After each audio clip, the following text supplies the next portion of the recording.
हमारी कहानी एक दंतकथा से शुरू होती है जो सदियों से चली आ रही है और आज भी लोगों के दिलों में बसी हुई है। जुड़वां भाइयों रोमुलस और रेमुस की कहानी, जो रोम के महान संस्थापक माने जाते हैं। शिशुओं के रूप में परित्यक्त उन्हें चमत्कारिक रूप से एक मादा भेड़िए ने बचाया और दूध पिलाया। यह मादा भेड़िया न केवल उनकी रक्षक बनी बल्कि उनकी मां भी। इस पशु करुणा के कार्य ने जुड़वां भाइयों को मजबूत बनने और अंततः रोम शहर की स्थापना करने की अनुमति दी। उन्होंने अपने साहस और नेतृत्व से एक महान साम्राज्य की नींव रखी।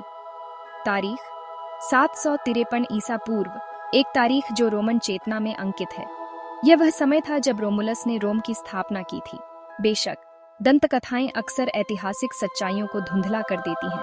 किंवदंतियों और वास्तविकता के बीच की रेखा धुंधली हो जाती है। पुरातात्विक साक्ष्य रोम के एक बस्ती के रूप में अधिक क्रमिक उद्भव का सुझाव देते हैं। खुदाई से मिले अवशेष बताते हैं कि रोम का विकास धीरे धीरे हुआ। फिर भी रोमुलस और रेमुस की कथा रोम की भावना को पकड़ती है, एक ऐसी भावना जो आज भी जीवित है। एक ऐसा शहर जो प्रतिकूलता से पैदा हुआ, भाग्य द्वारा पोषित और अपने लोगों के साहस और दृढ़ संकल्प से मजबूत बना और महानता के लिए नियत था। रोम की यह कहानी हमें सिखाती है कि कैसे विपरीत परिस्थितियों में भी महानता प्राप्त की जा सकती है। रोम एक दिन में नहीं बना था। यह एक विनम्र गांव के रूप में शुरू हुआ, राजाओं द्वारा शासित, जिनमें से कुछ अधिक दयालु थे और कुछ नहीं। अंतिम राजा टार्क्विनियस सुपरबस एक अत्याचारी था। उसे 509 ईसा पूर्व में उखाड़ फेंका गया। एक महत्वपूर्ण क्षण जिसने रोमन गणराज्य के जन्म को चिह्नित किया। राजशाही से सावधान रोमनों ने शासन की एक नई प्रणाली स्थापित की। शक्ति सीनेट के साथ बुजुर्ग राजनेताओं की एक परिषद और लोगों का प्रतिनिधित्व करने वाली विभिन्न सभाओं के साथ निहित थी। यह प्रणाली, हालांकि जटिल और कभी-कभी तनाव से भरी हुई, रोम के विस्तार और सफलता के लिए ढांचा प्रदान करती थी। रोमन गणराज्य एक शांतिपूर्ण आदर्श राज्य नहीं था। इसका उदय निरंतर युद्ध और क्षेत्रीय विस्तार से चिह्नित था। रोमनों ने इटली के प्रायद्वीप में अपने पड़ोसियों से लड़ाई की और उन्हें जीत लिया। उन्होंने पुनिक युद्धों में कार्थेजियों को पराजित किया, भूमध्य सागर पर नियंत्रण प्राप्त किया। रणनीतिक कौशल और एक अनुशासित सैन्य बल के माध्यम से रोम एक क्षेत्रीय शक्ति से प्राचीन दुनिया में एक प्रमुख शक्ति में बदल गया। फिर भी इन विजयों की कीमत चुकानी पड़ी। जैसे जैसे गणराज्य का विस्तार हुआ, आंतरिक तनाव बढ़ता गया, भविष्य के उथल-पुथल के लिए मंच तैयार करता गया। पहली शताब्दी ईसा पूर्व तक रोमन गणराज्य संकट का सामना कर रहा था। यह संकट केवल राजनीतिक नहीं था, बल्कि सामाजिक और आर्थिक भी था। आंतरिक विभाजन, आर्थिक समस्याएं और महत्वाकांक्षी नेता इसे तोड़ने की धमकी दे रहे थे। रोमन समाज में असमानता बढ़ रही थी और गरीब और अमीर के बीच की खाई चौड़ी हो रही थी। इस अराजकता से जूलियस सीजर उभरे, एक शानदार जनरल और चालाक राजनीतिज्ञ। सीजर ने अपनी सैन्य कुशलता और राजनीतिक चतुराई से जनता का दिल जीत लिया। गॉल, आधुनिक फ्रांस में उनकी विजय ने उन्हें जनता का नायक बना दिया।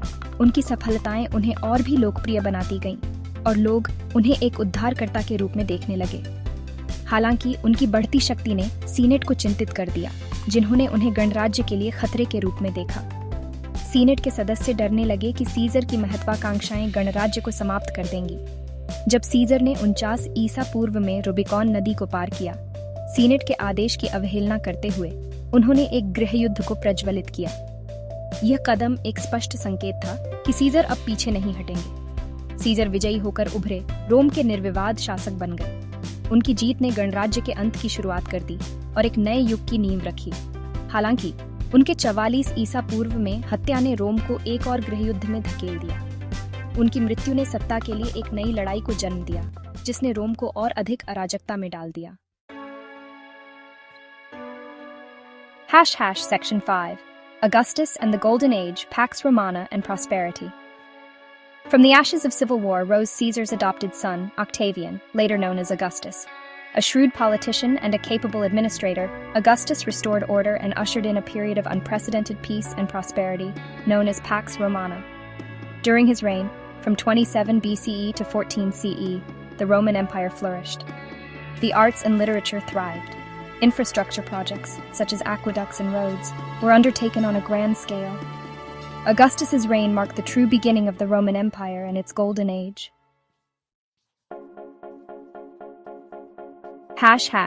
Section 6. The Empire at its zenith, from Britannia to Asia Minor. At its peak, the Roman Empire was a vast and diverse realm, stretching from the British Isles in the north to the sands of North Africa and the Fertile Crescent of the east. It encompassed diverse cultures, languages, and religions. The empire's success was rooted in its military might, efficient administration, and a sophisticated legal system. Roman law, with its emphasis on justice and fairness, provided a framework for governance throughout the empire. Roman citizenship, once a privilege limited to a few, was gradually extended to conquered peoples, fostering a sense of unity and shared identity. Section 7. पतन की शुरुआत. आंतरिक और बाहरी चुनौतियां. Roman साम्राज्य अपनी भव्यता और शक्ति के बावजूद पतन से अछूता नहीं था. इसके महानता के समय में ही इसके पतन के बीज बो दिए गए थे. आंतरिक भ्रष्टाचार, आर्थिक अस्थिरता और दास श्रम पर अत्यधिक निर्भरता ने साम्राज्य को भीतर से कमजोर कर दिया. इस बीच बाहरी दबाव भी बढ़ते गए. जलवायु परिवर्तन से प्रेरित और बेहतर भूमि की तलाश में बर्बर जनजातियों ने साम्राज्य की सीमाओं पर बढ़ता दबाव डाला. रोमन सेना, जो कभी साम्राज्य की रक्षक थी, अब कई मोर्चों पर इन खतरों को संभालने में संघर्ष कर रही थी. सेक्शन 8. विभाजन और पतन. डियोक्लेटियन से कॉन्स्टेंटाइन तक 3री सदी ईस्वी में रोमन साम्राज्य एक गंभीर संकट का सामना कर रहा था. आंतरिक संघर्ष, आर्थिक अस्थिरता और बाहरी आक्रमणों ने साम्राज्य की नींव को हिलाकर रख दिया था. इस समय साम्राज्य को एक मजबूत नेतृत्व की आवश्यकता थी, जो इसे पुनः संगठित कर सके और इसे पतन से बचा सके. सम्राट डियोक्लेटियन ने साम्राज्य की नाजुकता को पहचानते हुए इसे 2 हिस्सों में विभाजित कर दिया: पश्चिमी रोमन साम्राज्य और पूर्वी रोमन साम्राज्य. प्रशासन को सुधारने और अशांति को शांत करने के प्रयास में उन्होंने 4 भागों में विभाजित शासन प्रणाली, जिसे टेट्रार्की कहा जाता है, की स्थापना की, जिससे प्रशासनिक कार्यों को अधिक प्रभावी ढंग से संभाला जा सके. यह विभाजन, जो एक समाधान के रूप में किया गया था, साम्राज्य के अंतिम पतन का पूर्व सूचक साबित हुआ. हालांकि डियोक्लेटियन के सुधारों ने कुछ समय के लिए स्थिरता लाई, लेकिन यह स्थिरता अस्थायी साबित हुई. 313 ईस्वी में सम्राट कॉन्स्टेंटाइन ने एक महत्वपूर्ण निर्णय लिया. उन्होंने ईसाई धर्म को वैधता प्रदान की, जिससे साम्राज्य में धार्मिक एकता को बढ़ावा मिला. यह निर्णय न केवल धार्मिक दृष्टिकोण से महत्वपूर्ण था, बल्कि इससे साम्राज्य की राजनीतिक स्थिरता को भी मजबूती मिली. उन्होंने साम्राज्य की राजधानी को रोम से बाइजेंटियम स्थानांतरित कर दिया, जिसे उन्होंने कॉन्स्टेंटिनोपल नाम दिया. यह कदम साम्राज्य के प्रशासनिक और सैन्य केंद्र को एक नए स्थान पर स्थापित करने का प्रयास था, जो अधिक सुरक्षित और रणनीतिक रूप से महत्वपूर्ण था. इस कदम ने शक्ति का केंद्र पूर्व की ओर स्थानांतरित कर दिया और साम्राज्य के दोनों हिस्सों के बीच बढ़ते विभाजन को और भी स्पष्ट कर दिया. कॉन्स्टेंटिनोपल ने पूर्वी रोमन साम्राज्य के लिए एक नए युग की शुरुआत की, जबकि पश्चिमी रोमन साम्राज्य धीरे धीरे पतन की ओर बढ़ता गया. सेक्शन 9. रोम का पतन. एक शहर लूटा गया. एक विरासत सुरक्षित पश्चिमी रोमन साम्राज्य आंतरिक संघर्ष और बाहरी दबावों से कमजोर होकर अंततः 5वीं सदी ईस्वी में गिर गया. 476 ईस्वी में अंतिम रोमन सम्राट रोमुलस ऑगस्टुलस जर्मनिक जनरल ऑडोएसर द्वारा हटा दिया गया. ये घटना, हालांकि प्रतीकात्मक, अक्सर पश्चिमी रोमन साम्राज्य के पतन के रूप में मानी जाती है. कभी महान शहर रोम बर्बर जनजातियों द्वारा लूट लिया गया, खंडहर में तब्दील हो गया, जो यह दर्शाता है कि सबसे महान साम्राज्य भी अस्थायी हो सकते हैं. हालांकि रोम की विरासत जीवित रही. पूर्वी रोमन साम्राज्य, जिसे बाद में बीजांटिन साम्राज्य के नाम से जाना गया, ने 1 और 1000 साल तक रोमन संस्कृति और परंपराओं को जीवित रखा. सेक्शन 10. रोम की स्थायी विरासत, कानून, भाषा और वास्तुकला. हालांकि रोमन साम्राज्य का अंत हो गया, इसकी प्रभाव आज भी गूंजता है. रोमन कानून आज भी कई देशों की कानूनी प्रणालियों का आधार है.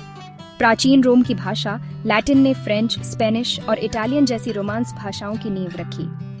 रोमन इंजीनियरिंग की उत्कृष्ट कृतियां, जैसे सड़कें, जल सेतु, भव्य अम्फी थिएटर और सार्वजनिक स्नानघर, आज भी उनकी कुशलता और कौशल का प्रमाण है. रोम की कहानी हमें याद दिलाती है कि सबसे महान साम्राज्य भी उठते और गिरते हैं, लेकिन उनका इतिहास पर प्रभाव शाश्वत हो सकता है.